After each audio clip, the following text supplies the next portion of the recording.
पाठक बोल रही थी एक दिन तुरंतदान महाकल्याण। तो राजा ने जो है एक कवियों का सम्मेलन बुलाया और उसमें कवियों को जो कविता कहते थे उनको एक एक सोने की मोहर वो देता था और मोहर लेकर के वो घर जाते थे। तो जब अनुष्का नहीं वो एक गांव में एक ब्राह्मण परिवार रहता था, वहाँ पर एक लड़की थी 17-18 साल की। उसने भी सुना, उसने कहा पिताजी आप भी जाओ कवि सम्मेलन में और वहाँ राजा आपको सोने की मोहर देंगे। तो पिताजी बोले मेरे को कुछ आता नहीं, मैं क्या कहूँगा। तो उस लड़की ने कहा पिताजी बोलना आप तुरंतदान महाकल्याण, तुरंतदान महाकल्याण, तुरंतदान महाकल्याण। तो ये 3 वाक्य बोलना तो राजा खुश हो जाएगा, आपको सोने के सर भी दे देंगे।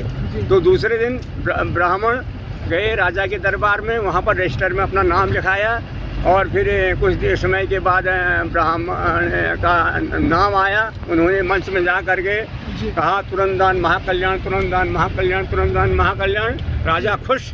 राजा ने उस ब्राह्मण को एक सोने के सर भी भेंट करी। तो उसके बाद जो है फिर वो घर आए और परिवार वालों ने को दिखाया, खुश परिवार वाले। फिर दूसरे दिन गए, फिर वही बात दोहराई तुरंतदान महाकल्याण। तो वहाँ उस दिन भी उनको एक सोने की असर भी मिली, घर ले आए, परिवार वाले खुश।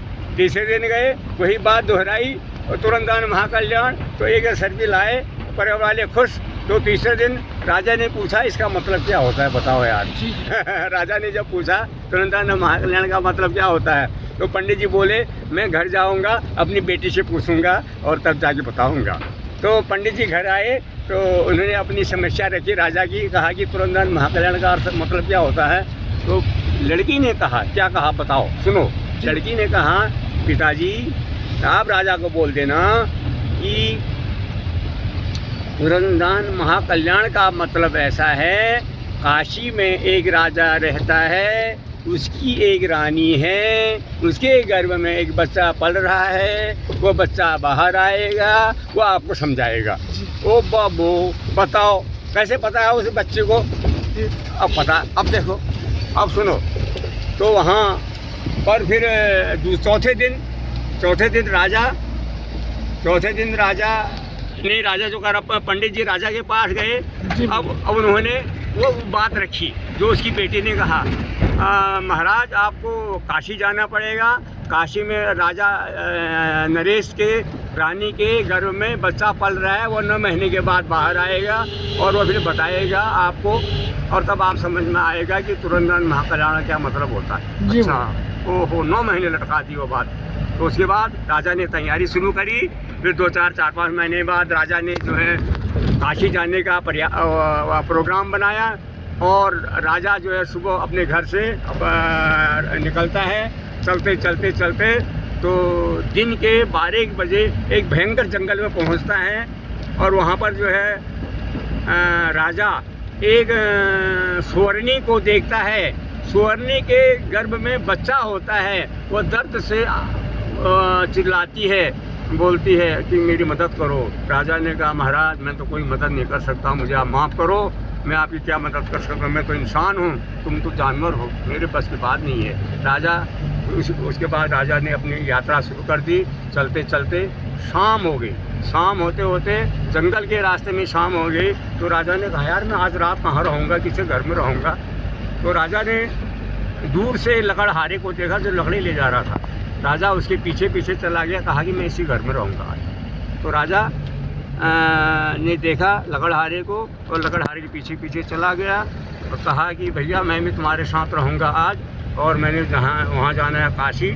और जा कर के फिर राजा जो है लकड़हारे के पीछे गया और रास्ते में लकड़हारे लकड़ियाँ बेची। लकड़ियाँ बेचने के बाद उसको क्या मिला, एक मुट्ठी आटा मिला लकड़हारे को। उसने एक मुट्ठी आटा ले करके अपनी झोपड़ी के पास पहुंचा और वहां पर अपनी घरवाली को कहा कि ये मुट्ठी आटा मिला है, इसकी रोटी बनाओ।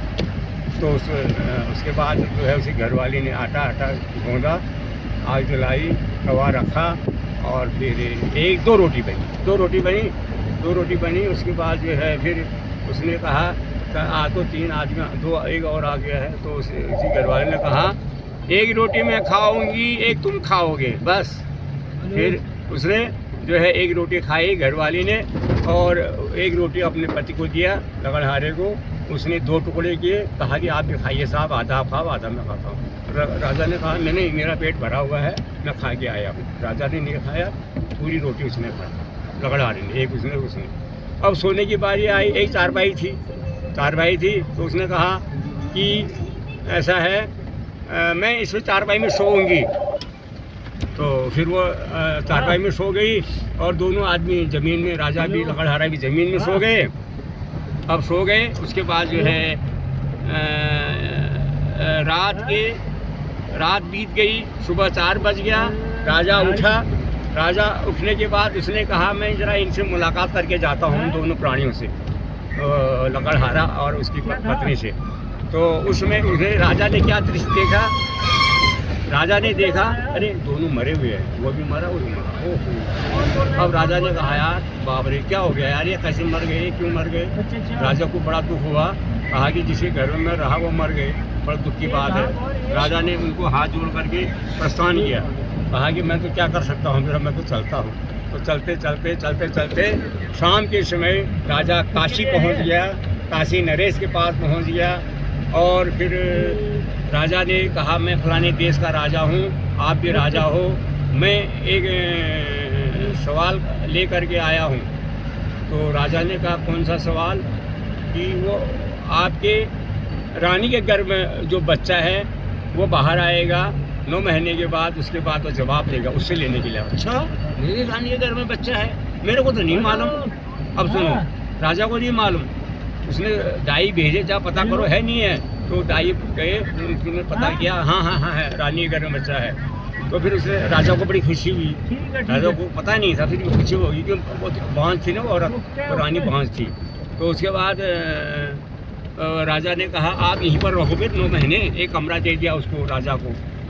9 महीने तक वहीं रहे राजा, और उनको खाना पीना दिया, वो दिया। उसके बाद फिर 9 महीने बाद बच्चा बाहर आया, समझ लो। तो राजा ने कहा बच्चा आ गया है, पूछो। कुछ बच्चे से पूछा राजा ने, अरे वो तुरंत महाकल्याण का क्या मतलब होता है। उसने कहा आपको पता नहीं है। उसने कहा नहीं है मालूम। तो उसने कहा वही तो हूँ मैं, लकड़हारा। अरे सुनो, वही लकड़हारा मैं हूँ यहाँ। और सुनो, और जो मेरी पत्नी है वो सुअरनी के पेट में, मेरी पत्नी और मैं यहाँ। अच्छा, तो यही है तुरंत महाकल्याण का मतलब। ओके, धन्यवाद। यही पर कहानी समाप्त। ओके, धन्यवाद।